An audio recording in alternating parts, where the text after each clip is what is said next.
This program consists almost entirely of film never before seen in public.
In the silent days, Hollywood incinerators worked round the clock. And this is one reason why Chaplin's working methods are so little known. Like all filmmakers, he destroyed the film he didn't need, his outtakes, his rushes. And film that escaped the flames often destroyed itself. It could rot through chemical decomposition. Film which might be as revealing as the sketchbooks of a great artist. For Chaplin was a great artist. As far as the art of film is concerned, many consider him the greatest. Another clown, Grock, said of him, Chaplin gave our generation true insight into the heart of a clown. More than that, into the heart of all browbeaten humanity.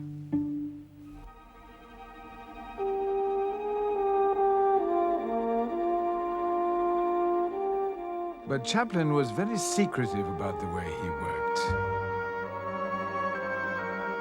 Only once did he allow himself to be filmed in action, for a feature of 1923. And then only in brief shots like these, which gave nothing away.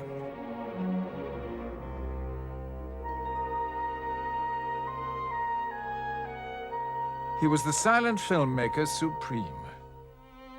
But he shrouded these early days in mystery to the end. Those films made under his control, he carefully preserved, his classics, which have given us all some of our most precious memories.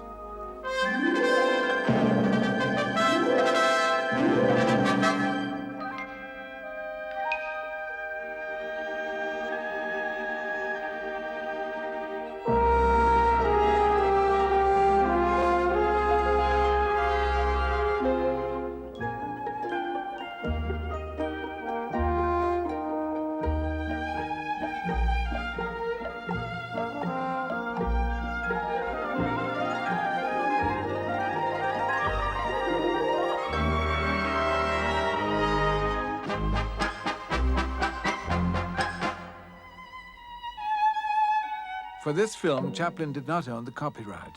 Easy Street, made for Mutual in 1916.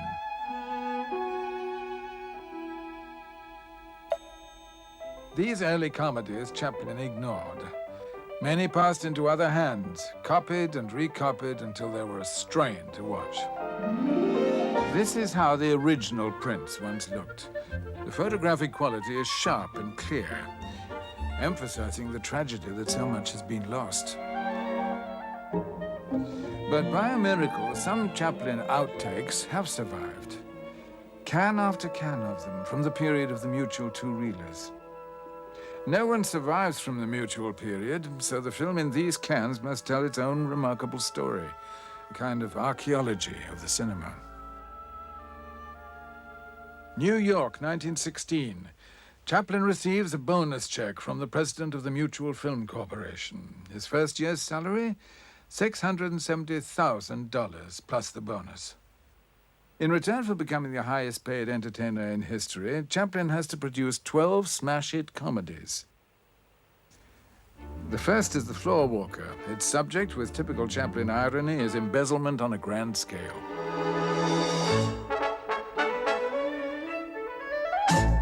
He gathers his stock company of cast and technicians. They will work on all the Mutuals. The heavy, Eric Campbell on the left. The heroine, Edna Purviance. Character man, Albert Austin. And Henry Bergman, who supported Chaplin in so many ways. Behind the camera, Rolly Totherow, who's been with Chaplin a year. Chaplin has come to depend on Totherow's camera eye as a kind of second director. Mutual builds Chaplin a studio in Los Angeles. They call it the Lone Star Studio. Like other studios of the time, it's open to the elements. Muslin cloth diffuses the sunlight, but fails to keep out the wind. This first comedy was inspired by the big department stores that Chaplin had seen in New York. He reproduced one in his studio. But he still needed something to set his film apart.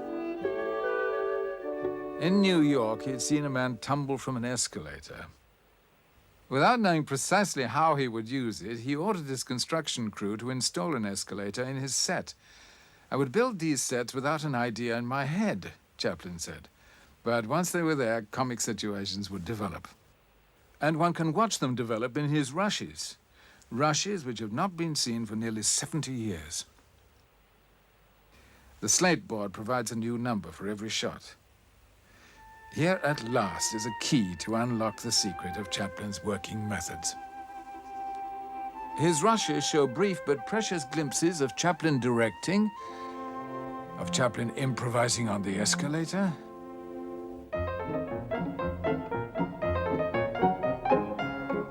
of the camera crew at work, of Chaplin relaxing between takes. The first revelation the rushes provide is that Chaplin rehearsed on film. Here he shoots a scene on his new prop, which has only been roughly worked out.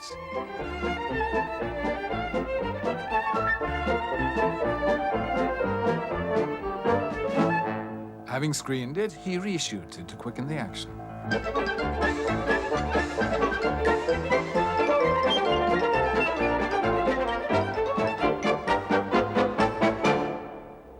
In the film, the goods are going fast. The manager's going too. He's been embezzling along with the floor walker. In the ensuing mayhem, the escalator becomes the star of the film. As the great Mack Sennett said, "Why the hell didn't we ever think of a running staircase?"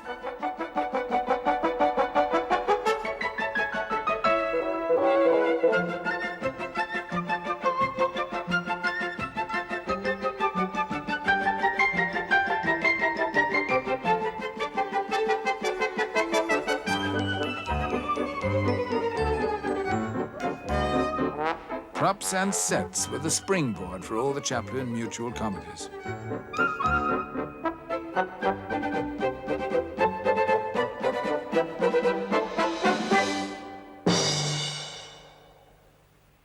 Chaplin was living at the Los Angeles Athletic Club when the idea of a comedy set in a health spa occurred to him. The film would become one of his most successful, The Cure, yet it proved an enormous struggle. He followed his usual method, working entirely without a script. He decided his health spa should be a prosperous place. Its focal point should be a drinking fountain with pure spa water. The man who found the well, played by Loyal Underwood, should be a physical wreck. So should his employees.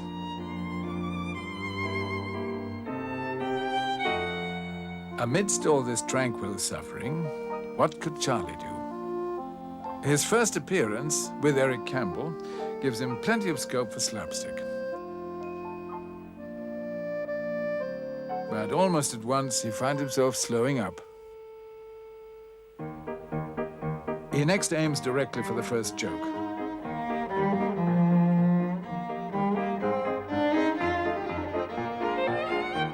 And the action quickens. Chaplin is signaling 2 reels of unmotivated anarchy in his very first scene. And that is more Max Sennett style than his. When he views this scene, he quickly spots its defects and knows at once he can do better. By setting it in the lobby, he can provide some reason for the gag. He can also change his costume so it shows up better.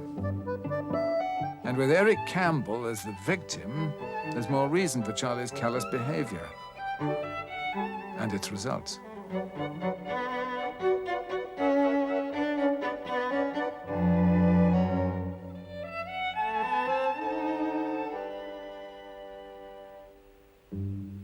Now Chaplin changes the man in the wheelchair to Albert Austin.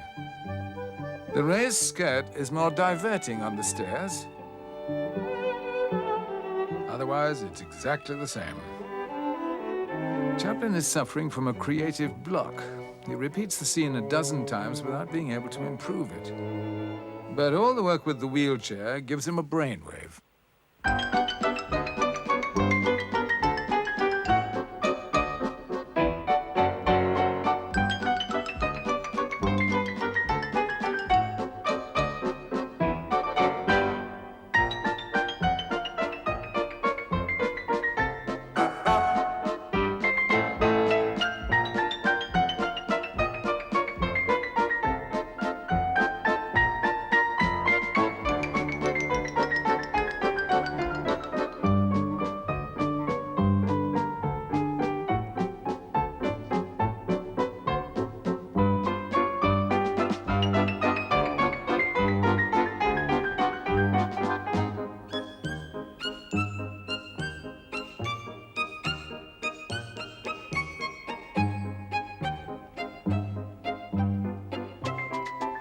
Charlie on the side of authority, bringing order out of chaos, is inconsistent with his character. Chaplin brings on the manager to end the joke. He senses there's little future in the bellhop character. 77 slates in. The health spa is rebuilt. The drinking fountain becomes a medicinal well.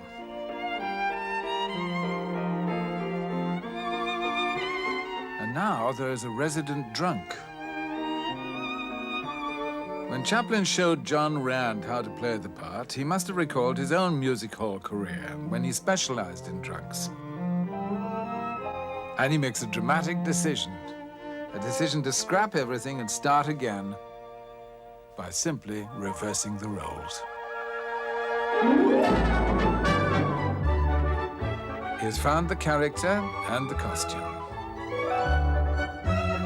The only reminder of all he has discarded is the wheelchair. It is replaced by another mobile prop, the revolving door.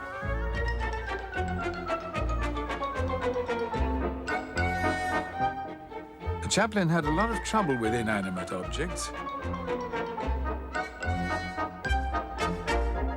After a dozen takes, his cane accidentally jams in the door. But in the film, he uses the mishap.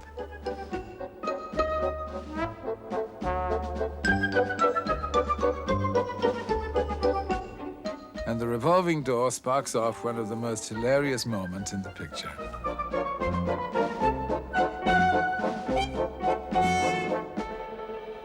This is not Eric Campbell, but a stuntman.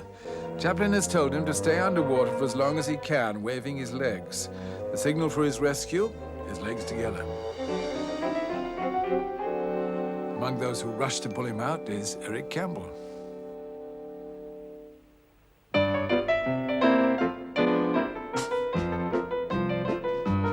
The gymnasium is the heart of a health spa and the heart of this film. Chaplin had many attempts to find the right gags.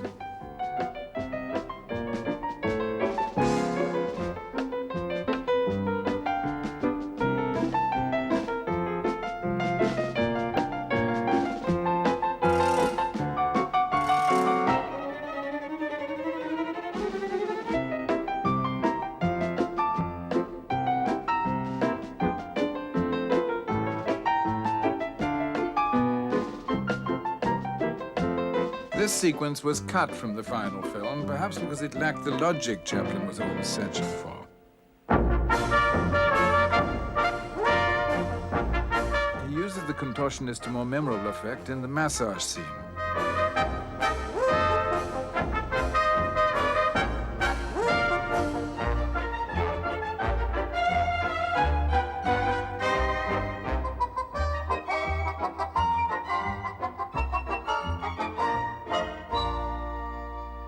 .622 slates in. Chaplin is reluctant to throw away the traffic cop gag, and he tries to fit it into the new shape.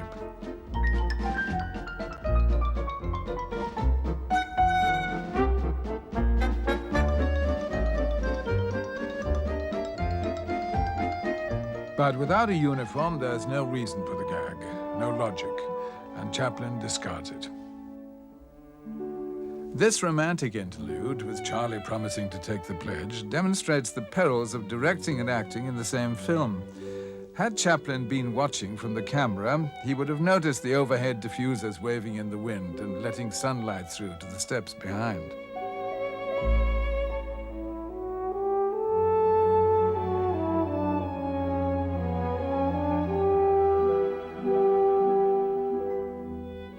Surviving prints of the cure always fade out at this point. Could this have been how the film once ended?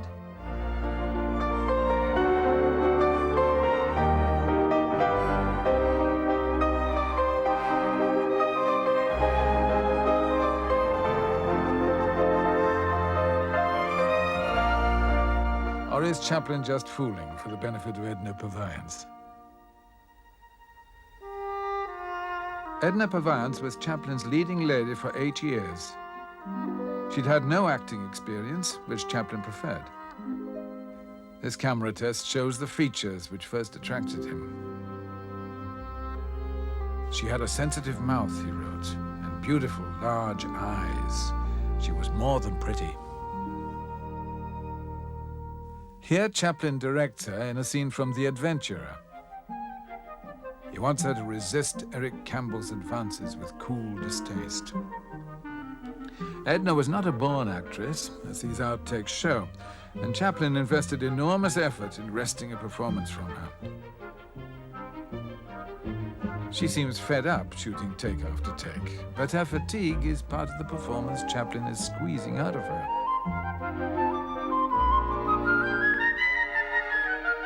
And gradually, she gives him the quality he wants. But he adjusts her position and tries again.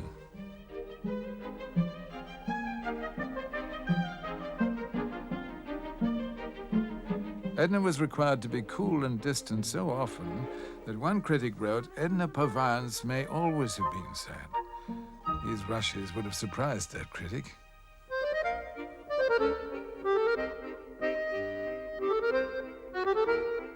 Edna's sense of humor delighted Chaplin, but cost him a great deal of film. For not only did she break up on her own performance, in this scene from The Vagabond, she bursts in on an actress playing her mother.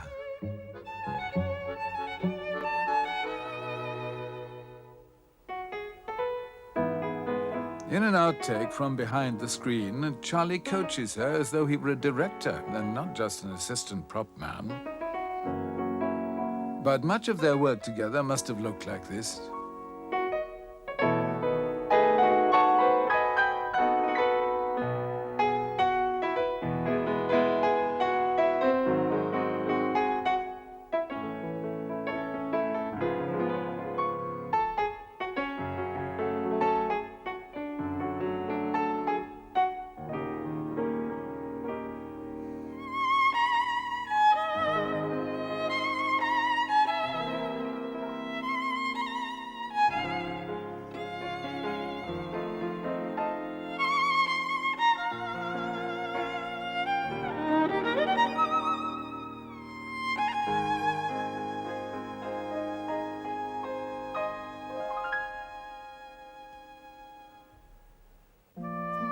Chaplin tries another version for his encounter with Edna.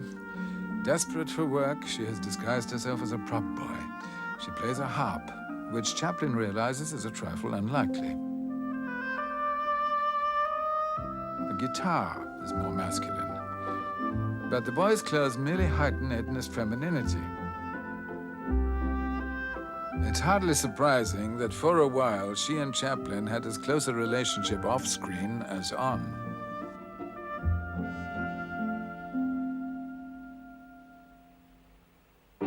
Behind the screen was a parody of Life at the Max in its studio, where Chaplin began his film career.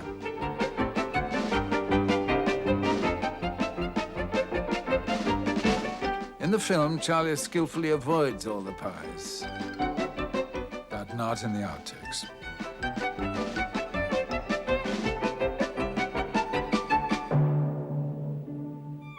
Senate comedies were also famous for glamorous girls.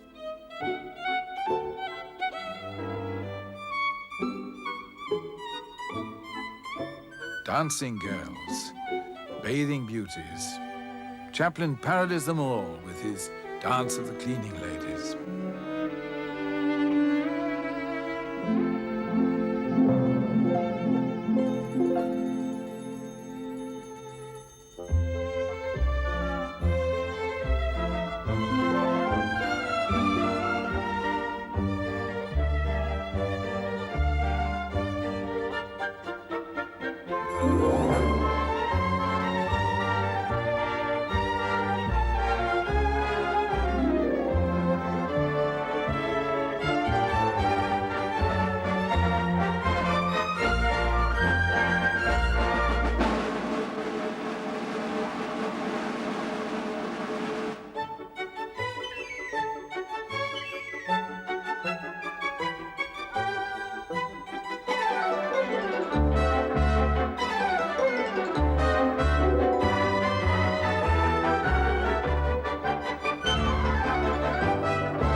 On the next door set, the drama director is behind schedule on his historical epic.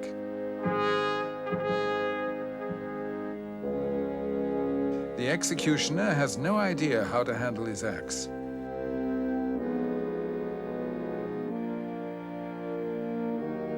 The director gives him a lesson.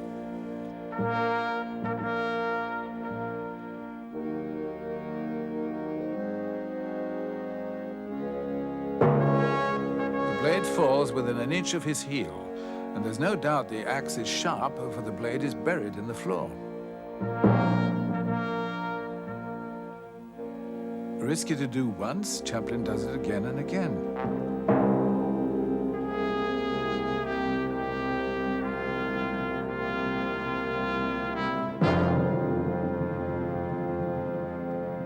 Watching it slowly shows how close the axe comes to his foot. How it was done was never revealed, for Chaplin favored mystery. The solution can only be found from the film itself.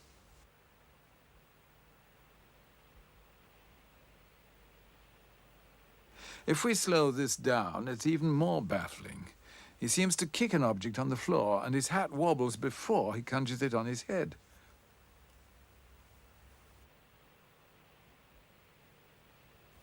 Chaplin wanted the axe to fall dangerously close, without danger. This slate board provides a clue as to how he did it. And the answer shows how skillfully Chaplin and his technicians could use camera tricks when they needed to. It was done by cranking the camera in reverse and staging the action backwards. The hat falls from his head, which is the reason for the wobble, and the object on the floor is a mistake, his pipe knocked from his mouth.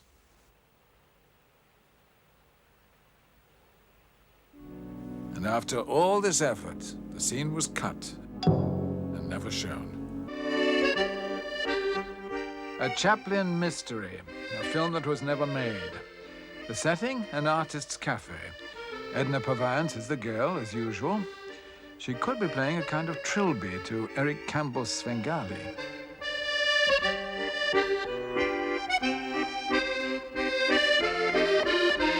Albert Austin delivers a challenge to a duel.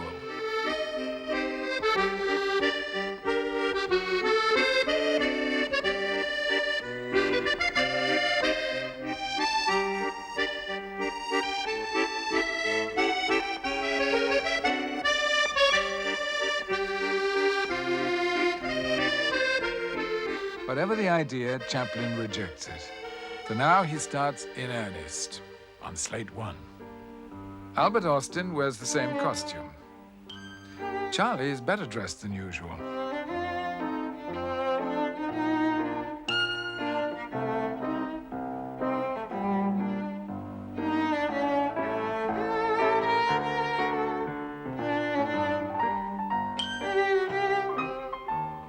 Chaplin puts Austin off his concentration. After all, it's only slate 1. 46 slates later, and Chaplin uses a tracking shot to introduce Edna in the background on the left.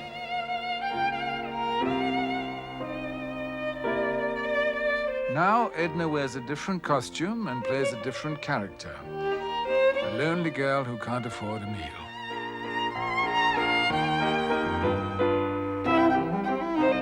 When Charlie enters, the artist's cafe is still in evidence. But now his intentions become clearer. Here is how he planned slate 1 to fit in.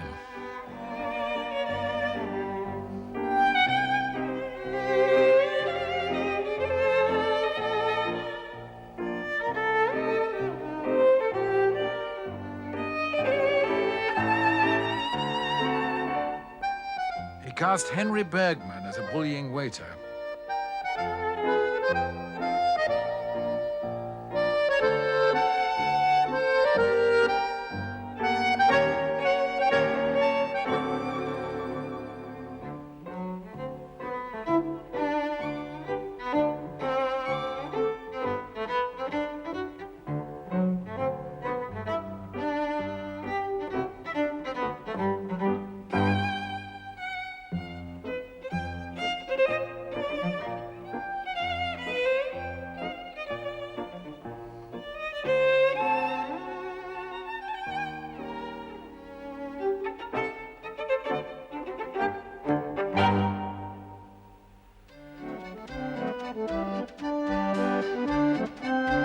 The film is a simple cafe comedy about a man who has never been in a cafe. That's all it is, so far.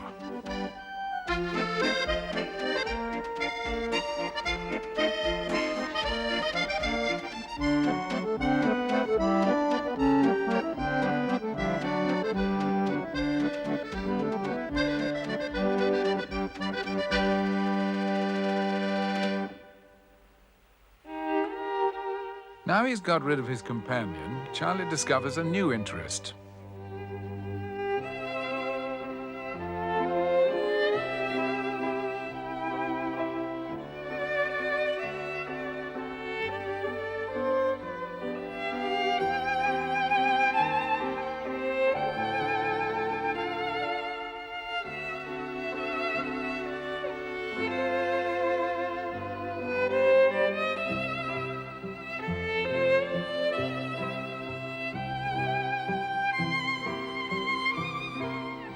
Charlie now sees the importance of table manners.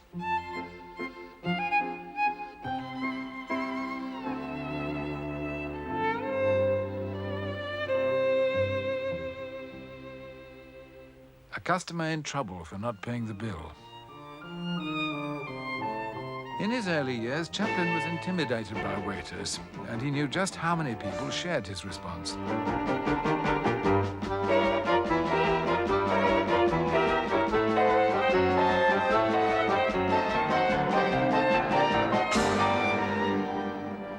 Charlie checks his own money supply.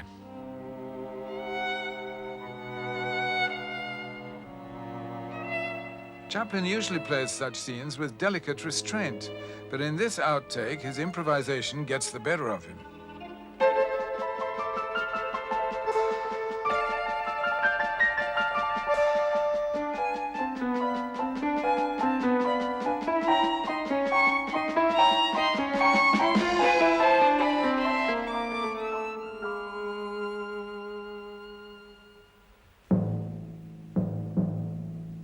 Finding a coin on the floor gives Charlie the confidence to recall the waiter.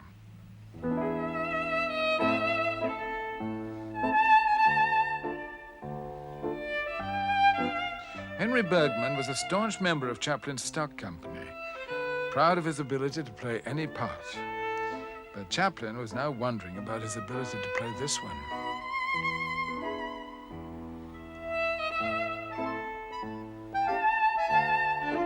Bergman plays the scene without that extra sense of menace so vital to the role.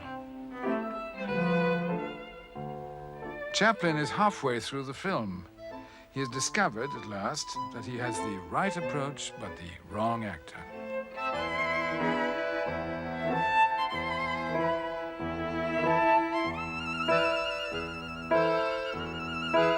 He has to make a drastic decision. The kind of decision that drives directors mad.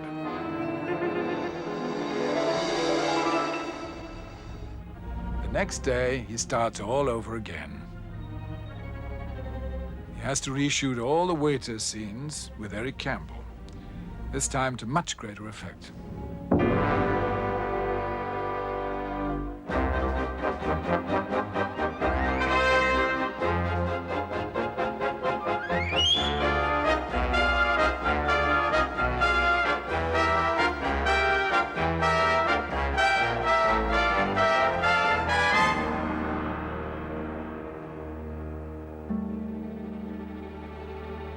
The scene is so much stronger that Chaplin's reactions are stronger, too.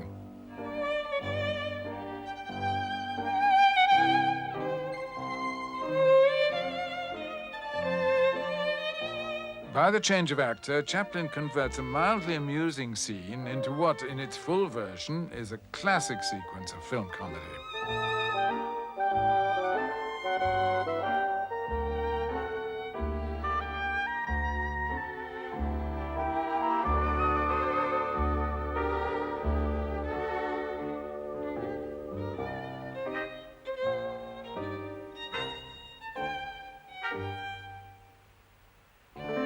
Later, Henry Bergman is brought back to play a rich artist, anxious to paint Edna's portrait.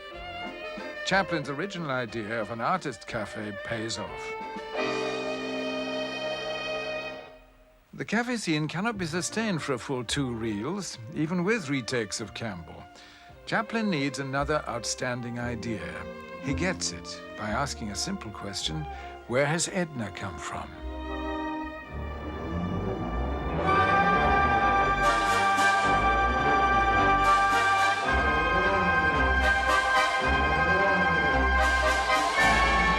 Edna and her mother are immigrants. Chaplin now has the theme and the title for his comedy. He retains the emphasis on food. He does not, however, retain this scene. Chaplin plans to open the film with the boat scene, giving to all the scenes in the cafe an extra dimension. How the rocking effect was done is revealed in this photograph. A pendulum fitted to the camera enables it to swing as soon as the boat itself begins to rock.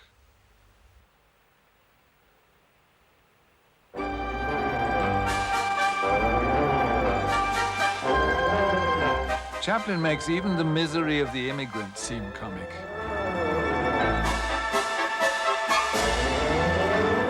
And he can use his stock company in new parts. Henry Bergman and Loyal Underwood.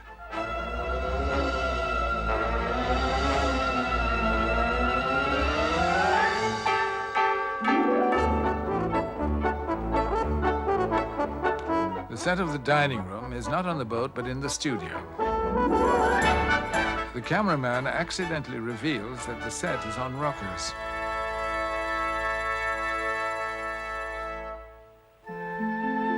It is here in the film that Charlie finally meets Edna.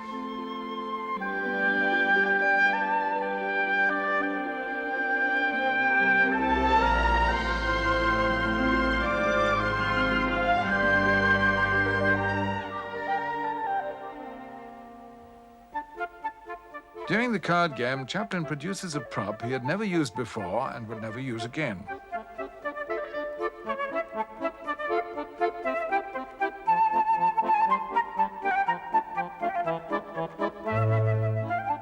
Other outtakes include flashes of Chaplin as director, telling Tiny Sanford how to move his arm,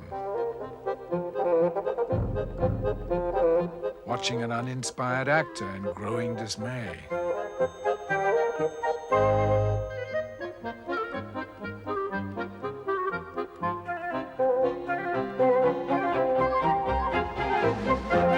Becoming affected by Sanford's overacting.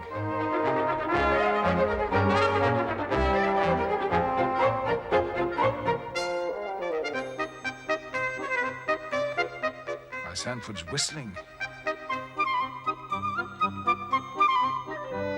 Or by his own method of shuffling, in which he doesn't move a single card.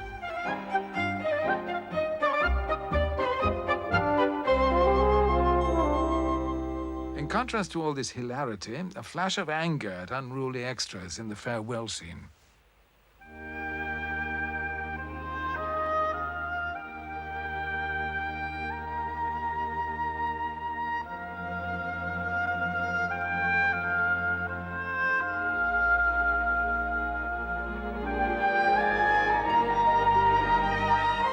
Near the end of the filming, Chaplin ties up the loose ends. A coin now becomes the link between the boat and the cafe. After 745 slates, he has to reshoot his meeting with Edna, for now they know each other.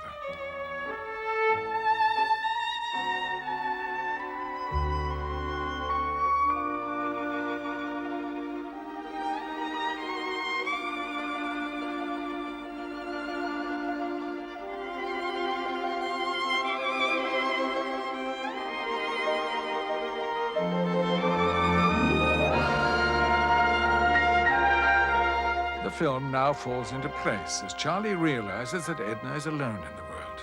What started out as a simple cafe comedy now becomes a well-thought-out story of two immigrants who meet on a boat, part, and are brought together by fate, a coin, and a bullying waiter. The rich artist now propels them towards a happy ending. He will pay for the privilege of painting Edna's portrait. And Chaplin wraps up the story with this charming scene.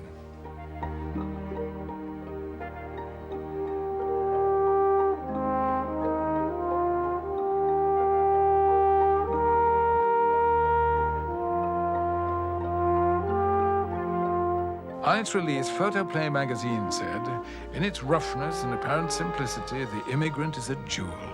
No farce seen in years has been more adroitly, more perfectly worked out."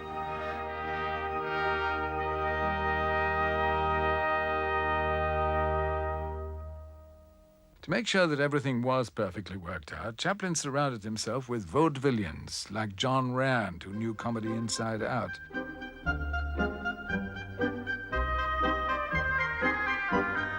And he had the help of one of the top English music hall comedians, who can be glimpsed at the end of this take demonstrating the gag to Rand. Charlie's older brother, Sidney Chaplin.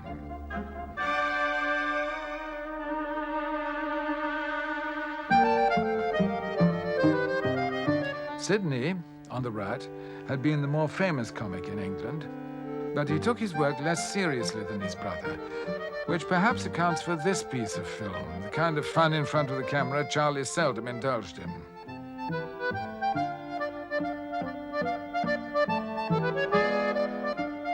Sidney had just joined his brother as business manager, and he helped out on the films, for he was adept at every kind of stage work. But even as skilled a performer as Sid Chaplin could make mistakes. So it was with his brother. Buried among his rushes are his mishaps and accidents.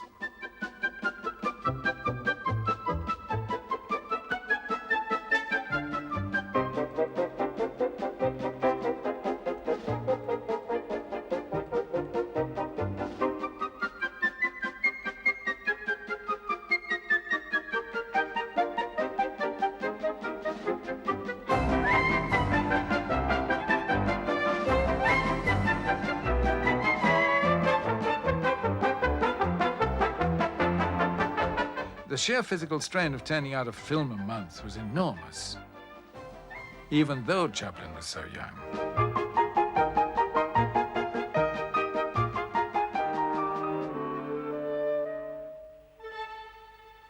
Was it coincidence that in Chaplin's last film, under the demanding mutual contract, he plays a man who escapes from prison?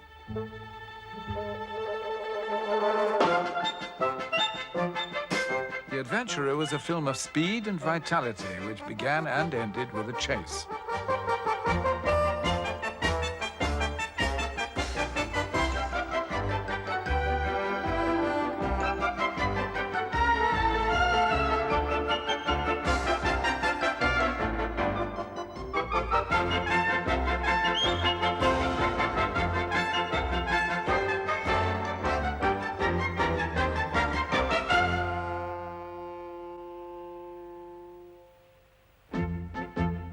Later in the film, Charlie finds himself a guest at a house party, but he's never been a guest of anyone, except the federal authorities.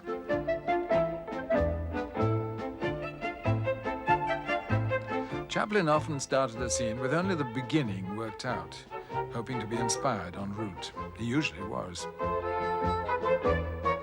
Here he has the routine rehearsed as far as the drinks are concerned.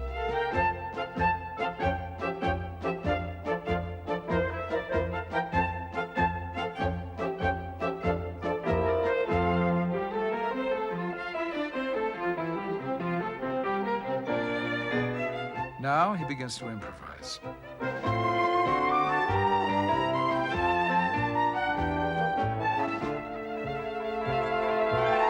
He doesn't get very far, but he's obviously pleased with the gag.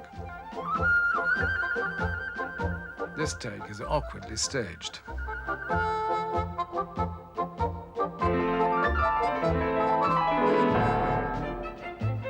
However, it gives him a bright idea.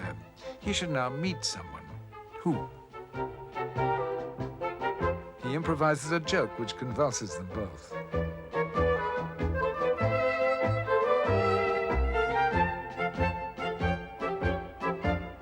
Now everything falls into place.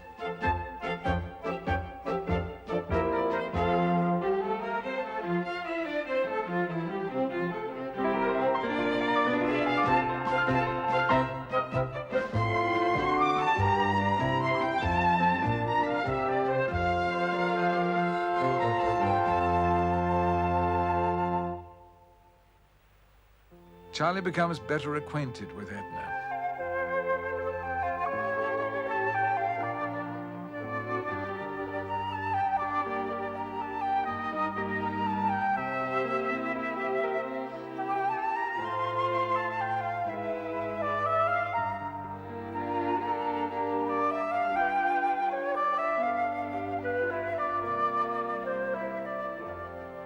This charming scene does not appear in the film. Chaplin has worked his way into a major difficulty.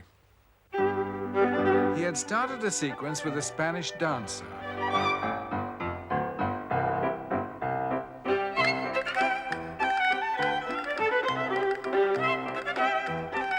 We've assembled the scene as we think Chaplin planned it.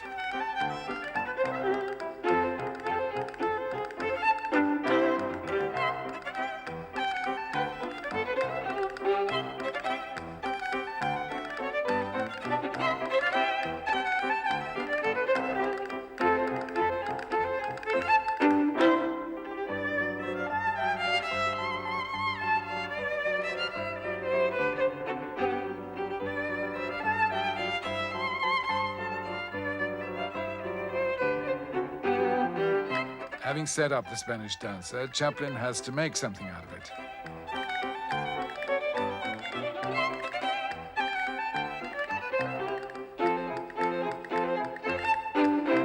In this close-up, he conveys the effect on his pulse rate much more strongly.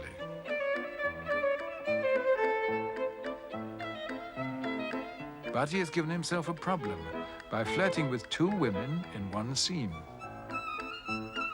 30 slates later, he is still stubbornly trying to conjure comedy from an unpromising situation.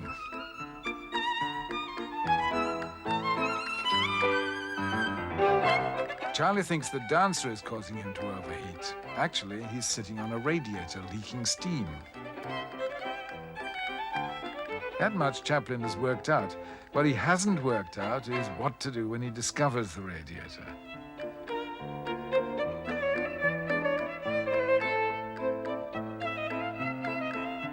The scene ends with a spontaneous but unrehearsed move, untypically clumsy, and much of it missed by the cameraman. Another 30 slates, and Chaplin is still in a corner of his own devising. But he has condensed the scene and made the discovery more convincing. The steam is now painfully realistic. And the scene leads neatly into the next. But each solution leads to another problem. Now he has to find a logical start to the radiator scene, which he shoots at the end.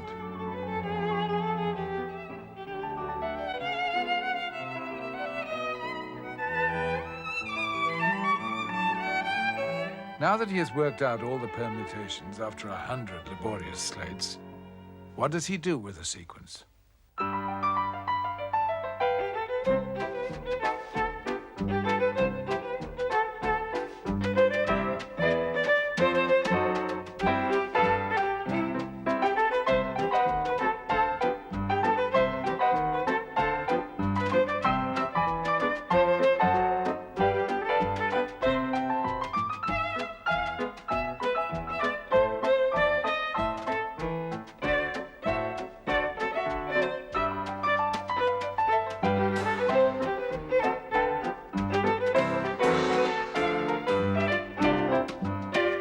That's all there is to it. No Spanish dancer, no radiator, just a hint of the dance.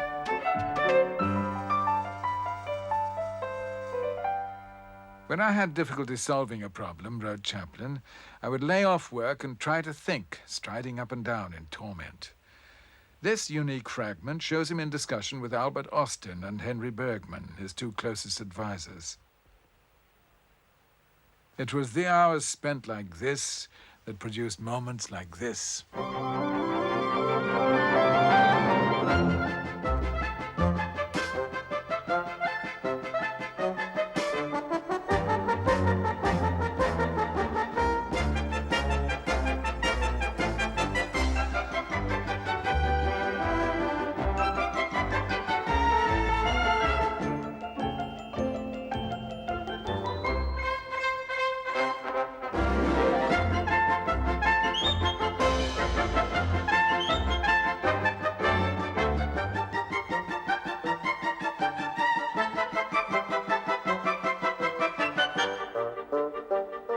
Chaplin made 12 outstanding comedies for Mutual in a mere 16 months. It was, he said later, the happiest period of his entire career. But he was not entirely happy with the films. Must every comedy end with a chase, he asked?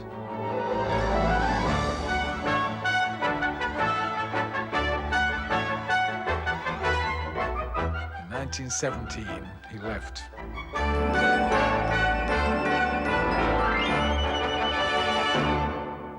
He joined First National, built his own studio, and at last achieved the independence he had aimed for.